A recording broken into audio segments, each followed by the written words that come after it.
Fits వస్తున్నప్పుడు ఏం చేయాలి? ఎవరైనా మన కళ్ళ ముందు ఒక పేషెంట్ గాని ఫిట్స్ గనక వస్తున్నట్టయితే మనం చేయవలసిన పనులు ఏంటి? మొదటగా పేషెంట్ ని దెబ్బ తగలకుండా చూసుకోవాలి. ఒకవేళ నిలబడి ఉన్నాడు లేదా మంచం మీద ఉన్నాడు అంటే కింద పడి దెబ్బలు తగిలించుకోకుండా చూడాలి. రెండోది సరౌండింగ్, చుట్టుపక్కల ఏమైనా ఉన్నాయి, వస్తువులు ఏమైనా తగులుతున్నాయి. ఎందుకంటే పేషెంట్ కాళ్ళు చేతులు కొట్టుకున్నప్పుడు సైడ్ కున్న ఆబ్జెక్ట్స్ అన్ని తగిలే అవకాశం ఉంటుంది. వాటి వల్ల ఇంజురీ అయ్యే అవకాశం ఎక్కువ ఉంటుంది.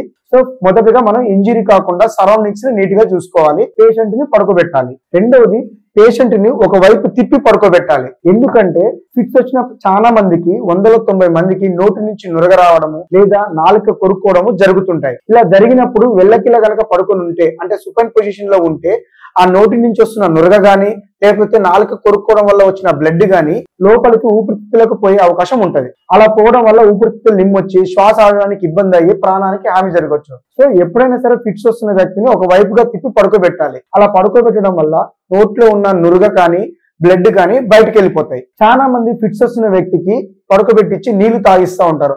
అలా ఎప్పుడు చేయవద్దండి. ఫిట్స్ వస్తున్న వ్యక్తికి నీళ్లు తాగించకూడదు. ఎందుకంటే పేషెంట్స్ మన ఫిట్స్ వచ్చిన వాళ్ళు మన స్పృహలో ఉండరు. స్పృహలో లేని వ్యక్తి కనుక నీరు తాగించినా నోట్లో ఇంకేదైనా ఉంచినా అది ఊపిరితిత్తులకు వెళ్ళిపోయే అవకాశం ఉంటది.